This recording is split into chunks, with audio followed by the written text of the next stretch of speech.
So my first question for y'all is, why are you running? I guess you guys want You me to wanna go answer first? first? Yeah, sure. I guess we're running. I think we all have like our individual reasons, but we also have like a team vision, and I think it's fairly similar. We're essentially running because we want to continue serving students. We've done it over the last few years, and it's something that brings great pleasure in terms of providing that experience that we've had and having other people get involved and engage with their community, their AMS. I think we're all passionate about the AMS and this community, Queens, and we want people to feel comfortable, feel that they can access their student government and take advantage of what it really has to offer.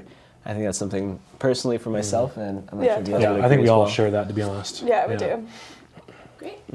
Second question, what are your main motivators or the motivating factors for running for AMS exec? Do you just want to take it first? Or? Yeah, I guess I'll talk about my experience first.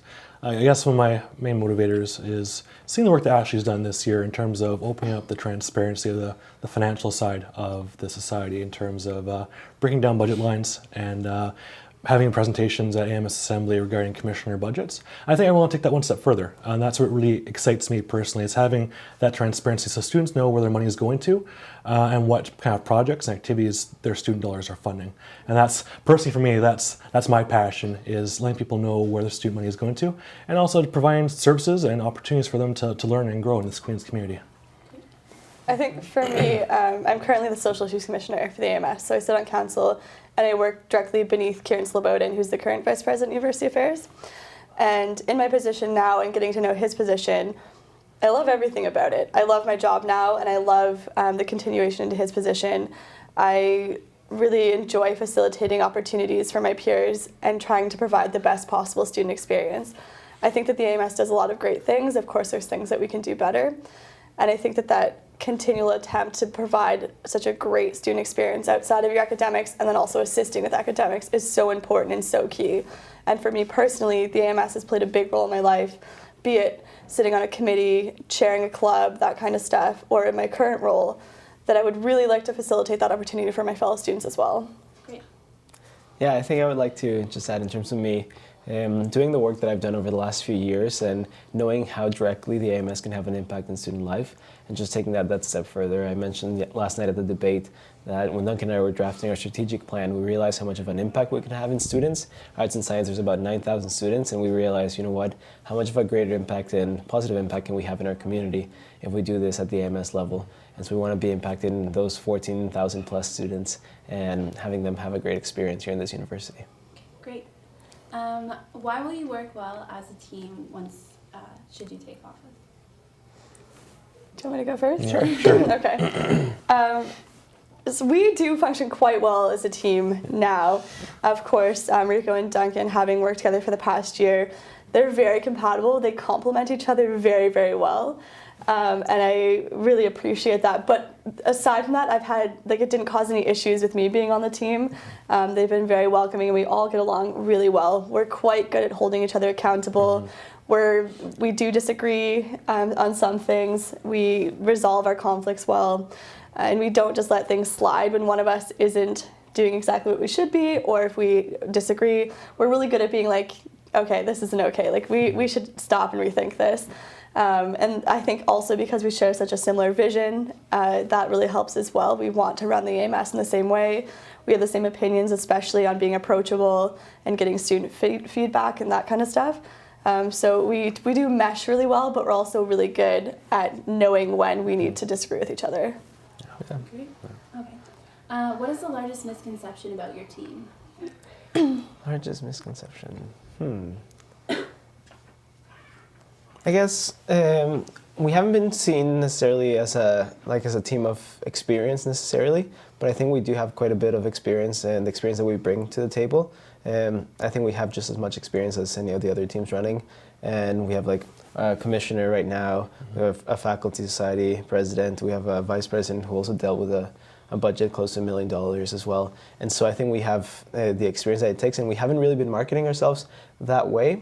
And we want to, and one of the reasons is because we want to make sure that people feel like they can approach us, right? And so we're not an external team, we're not necessarily an internal team. I think we're a happy medium. And that's something where we're trying to get across. People can approach us. We are capable and qualified to do this job, and we want to do it in in a positive way. We want to do it in a way that students can get engaged and they just don't feel intimidated by approaching us. Our experience is also quite diverse as well, whereas mine is, like I said, I've chaired a club in the AMS, I've been a committee chair in the AMS and a committee member under the SIC, and also as social issues commissioner. Rico is involved as a residence don and also working for ASIS. They both went to QMP, and Duncan, aside from being ASIS VP, also works in MCRC on the Discipline Council. Yeah, I work with the peer judicial board, which is part of residence life. And I know you guys have also had other experiences while you're here too. So we have quite a wide variety of experiences coming from a lot of different perspectives, whereas some of it's AMS internal, some of it's ASIS internal, some of it has to do with residents and a variety of activities. So we have a lot of experience over different areas. Yeah, we also come from different provinces, different countries, and so I think that very diverse experience is something that's a key strength of our team. Great. Why does your platform stand out amongst the others? I think the reason for why our platform stands out is because it's something that's very realistic. It's it can be done within a year. We did our research well. We haven't had the need to provide any further information. We publish our platform, and that's the way it's remained since day one. And it's something because we've been working on it for many, many weeks. We have 15 points there. I think we address every issue that this university is facing. We address issues of the VP Ops side, the VP UA side, the commissions, some changes that are happening within the AMS, but we're also addressing issues at large. We mentioned keeping academic quality, we mentioned how we don't want the university's financial situation to jeopardize academics here at Queen's. So we address some of those larger issues such as homecoming as well, and orientation week, keeping non-academic discipline student run. So I think that's something that stands out. We're looking into the future as well in terms of what's affecting our university, the pension plan that's going to be coming, the solvency payment starting in 2015. And so those are some of the things that are, I think, a part of our platform that are not necessarily things that are selling points for students and flashy ideas, but are things that are necessary for a good team. And I think we need to take into account that we are, everything can be done at a very low cost to students. And so I think that would be something that stands out. I don't know if you guys want to add anything else or? Yeah, I think also too, a lot of our initiatives affect everyday student life. And like Rico said, they're not necessarily the flashiest ideas, and we do have larger creative ideas as well, but stuff like helping students with their taxes, creating the centralized job bank, working on mental health initiatives, that kind of thing affects students' everyday life right now and are things that we can start as soon as we get into office, if we get into office. And it's I think that's really important to see that this is the quality of your everyday life, and it's something we can do right away. And that's really important to us too, that while we're looking at bigger ideas, we're really looking at realistically what students need every single day, not something that they may not have at this time or something that is just kind of a niche idea. It really is everyday life. Great. What is the most valuable experience that you've had at Queen's thus far that will enhance your position should you be elected? Most valuable experience. All right. I guess I'll go first on that one. I guess my experience as being Vice President of the Arts and Science Undergraduate Society has been my most valuable experience to date. I oversee a budget of around $760,000. That deals everything from our faculty orientation, from our arts and science camp that we run during the summer, to the 5 different commissions and the one office of ASIS. It's a very broad kind of portfolio, and you have to kind of look at it holistically. You have to look at what each commission wants to accomplish during the year and plan with them and provide them necessary funds for them to achieve what they want to do. So it's not as narrow as just running one service or one office. It's looking at an entire society and planning that long-term strategy for where you want the society to go as a whole. And I think that's very different from other kinds of planning or budgeting, because you're looking for the entire society and the wellness of the entire society. So I'd say it's probably my most valuable experience to date. You want me to go? Do you want me to go next? I'll go Sure, next. you can go ahead. Okay. I mean, I'd probably have to say my role as the Social Issues Commissioner has given me a very good view of how the AMS works. Also, I learned a lot about creating budgets within the commissions, which was really helpful. And it gave me a good view of the other commissions. I got to work quite closely with some of the commissioners on various projects. So it really helped me to have a good understanding of the AMS internal workings. Aside from that, I I do have a different identity than a lot of students. So I do identify as female to male transgendered. So like I have that kind of experience of being different and feeling like my needs aren't met at the school and like I'm the only student who identifies this way. I'm not, but that's how it feels. But with that identity and then meshing it with working for the AMS has been a really interesting experience because I found a lot of support in the AMS and I found a lot of ability to realize that because I didn't feel heard, there'd be a lot of other students who didn't either. So I really kind of put those two things together and worked with my identity and worked on council to really try and make change.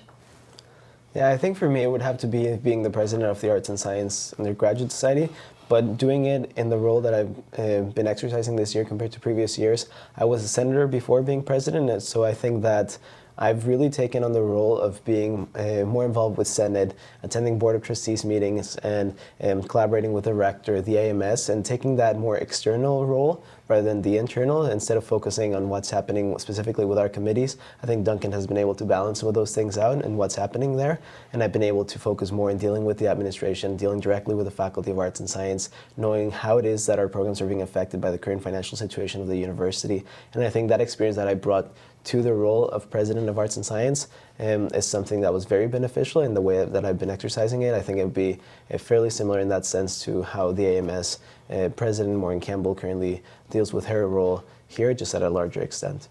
Okay, great. Mental health resources at Queen's has been an ongoing concern to students, especially over the past few years. What are your plans to address these concerns? Sure, I will take this one. So in our platform, we talk about prioritizing mental health. In my current role, I oversee the AMS Peer Support Center, as well as the Mental Health Awareness Committee and Heads Up, which is a mental health publication, and I chair the Mental Health Advisory Group.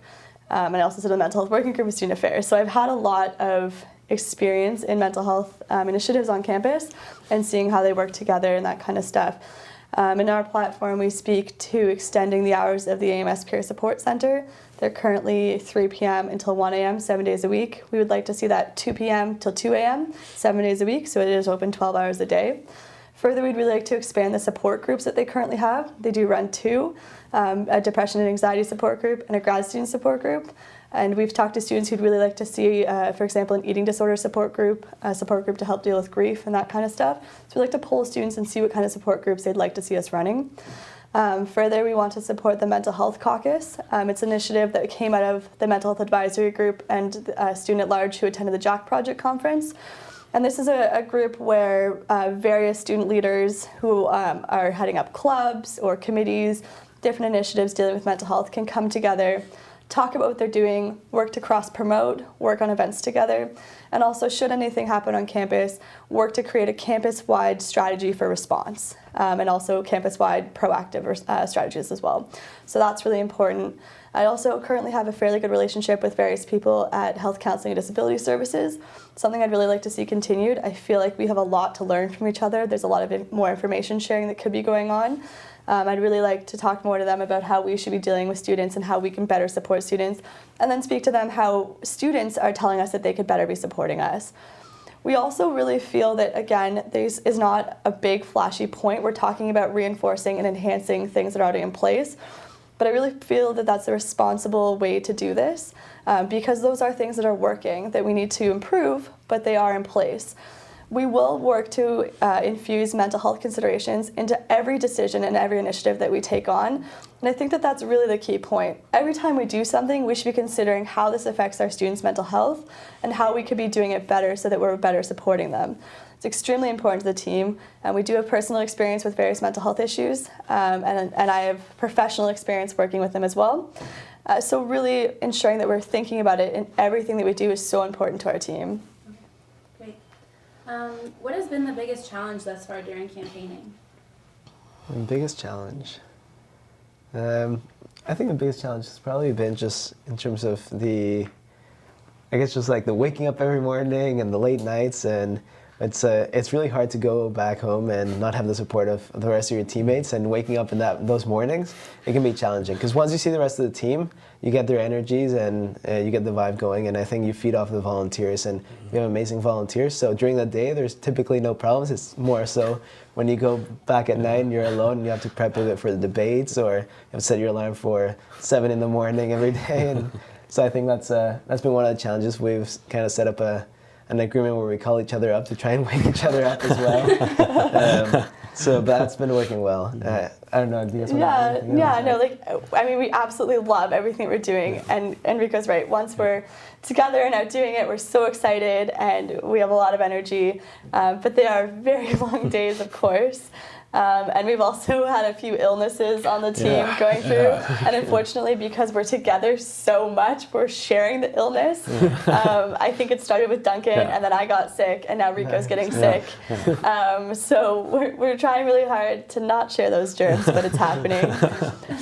But yeah, that's been a little challenging, but I think because it is something we love and we're so passionate about it, we're definitely overcoming that. Absolutely.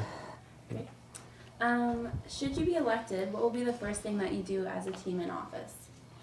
I think we kind of like we're thinking about this as well. I think on May 1st, 2012, if we get elected, we're going to sit down our council in this very boardroom right here and have a talk with them. We're going to explain, like, we recognize that you've been working extremely hard over the past several weeks, like hiring your volunteers, hiring your managers, prepping everyone, getting your strategy plan started in anticipation of this year, and we recognize you for that and really commend you for that. But we have to remember why we're here, and we're here to serve students as best as we possibly can.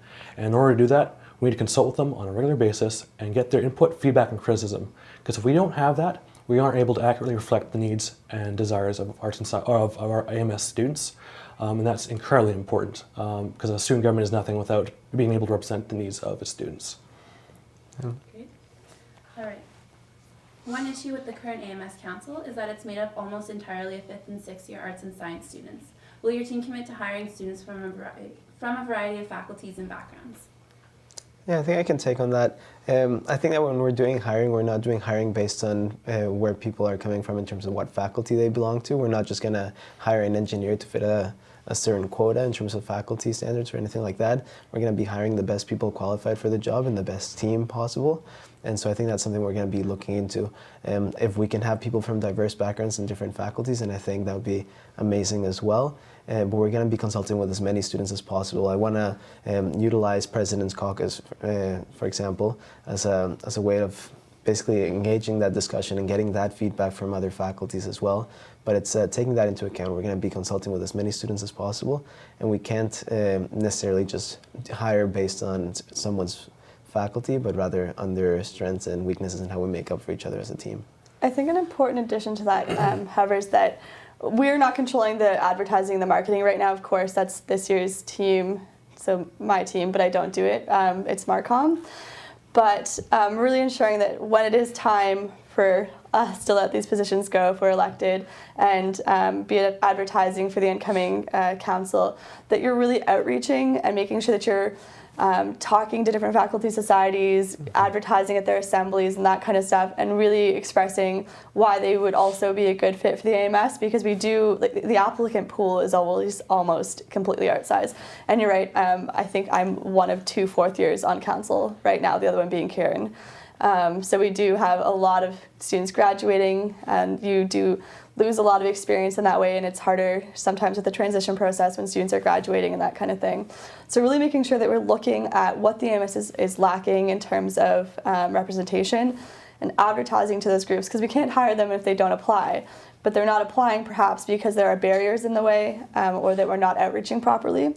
So really ensuring that when hiring comes, that we sit down with different faculty societies and say, okay, people from your society aren't applying. Why? What can we do to make these jobs more accessible to your constituents? What is it that we need to change? I think that's a really important step, and ensuring that we do get a diverse council coming in for if we were elected. So. Great. Many of the corporate services have posted year-over-year deficits. What will your team do to curb losses from services that continue to underperform? I think we've seen a general kind of trend so far over the past couple of years of increasing or decreasing the deficits that we've been seeing in some of our services. From my understanding, that curve is going to continue in the future years, and hopefully we can see profits in almost all of our services.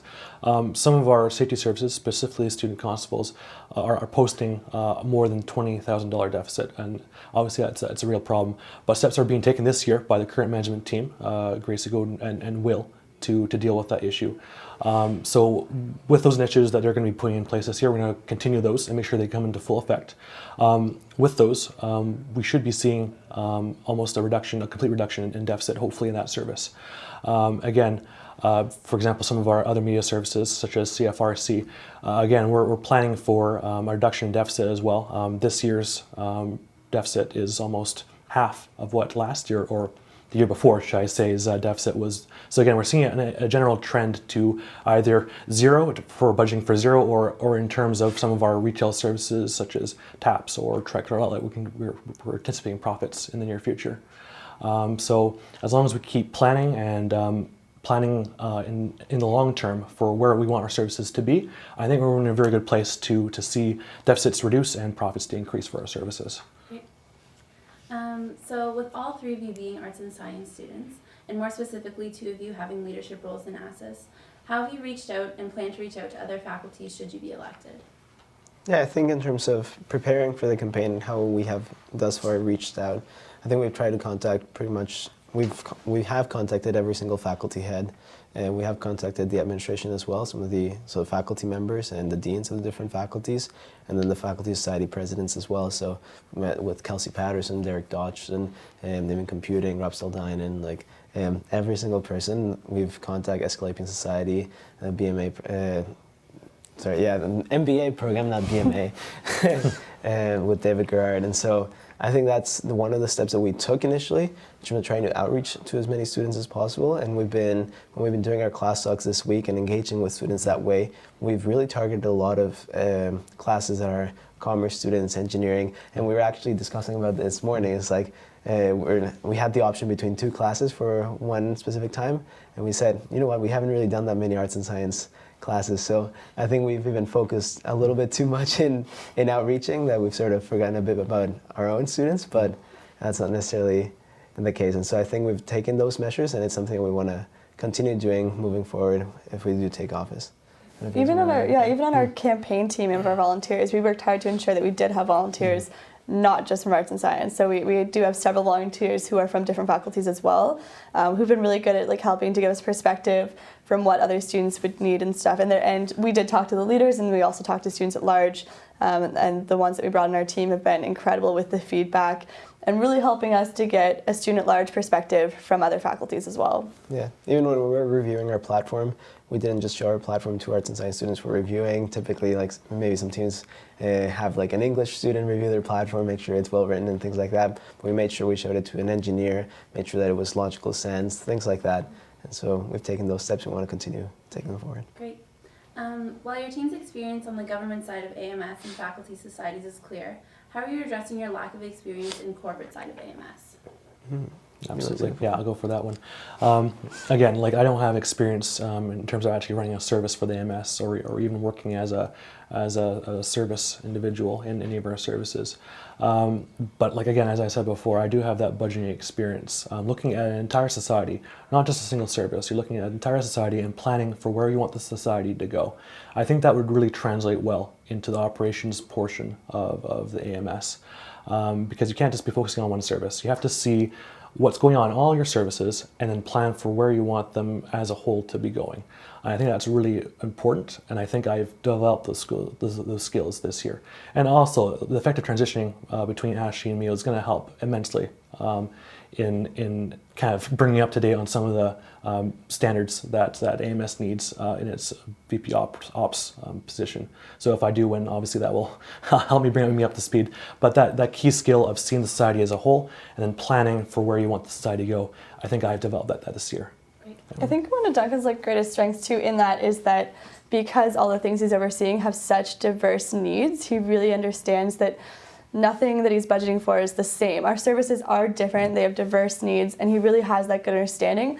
And I also think that'll lead him to not micromanage, which is really important to give our head managers and our teams autonomy to a degree, and making sure that they really take ownership of their service and that they're not being micromanaged. And I think that that's a really, that will be the result of him overseeing so many groups with diverse needs, that he won't be necessarily running the service. Yeah, and I think Duncan also has the experience of SLC, sitting on SLC Council, which is one of the larger parts of the VP Ops portfolio right now. And so I think that experience, sitting on the current council and knowing about the operations management agreement, is going to be extremely useful for him.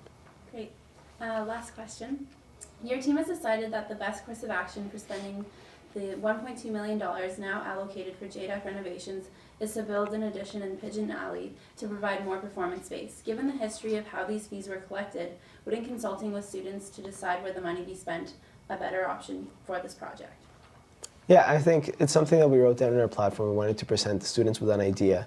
We didn't want to just say we're going to consult students and see what's happening. We're proposing something, but we're obviously going to be consulting with students. We're going to be bringing it to AMS Assembly. We're going to be creating polls on our website. We're going to be asking students, is this something you want? The reason for why we came up with that idea initially was because we wanted to do something with the current space, with the performance lounge right now, right next to the Signatures hair salon. And the university informed us that they were actually in negotiations with a tenant of the university, and so we couldn't have that space for next year. And so we saw an immediate need for space for clubs, space for different organizations on campus to practice dancing, practice improv, different things like that, a multi-use room. And so we thought of the idea of using that space of Pigeon Alley there, expanding it a bit and laying that foundation for in the future, perhaps having greater projects on top of that as well. We had 5 different contractors come in and give us like a quote, an estimate of like how much it would cost, and it fits within the amount that we were given by the university. So it's something we plan on working with students, making sure that's what they need and what they want, but also working with the university because that's also part of the agreement that we have in place. Mm-hmm. And obviously, like with the motion that was passed on January 19th through AMS Assembly regarding the MOU with the university and the AMS, it outlined that a committee would be formed to review different project ideas that could be using that $1.2 million for JANC renovation. So obviously, it will be a consultative process. This is just a project we're proposing for review by that committee. Obviously, a lot of different groups use that space, performance space, and losing it will be hard. For example, QTV uses it for its live broadcasts on a weekly basis, and we don't want to be seeing our campus groups like at a loss for space. It's really important that we provide that for students. Great. Any other comments or anything else that you guys would like to say? No, I guess I'd just like to thank you for having us here in the interview. It's been a great pleasure for us this whole campaign, having you guys help out at the debates and doing the live stream. I know a lot of people really appreciate it, even our own families watching. Yeah, from BC and Mexico. Yeah, we all really enjoyed it. My mom loves it. Yeah. You guys have an international audience as well. Awesome. Well, thank you guys very much. I appreciate your time. All right. Thank you very much. Have a good day.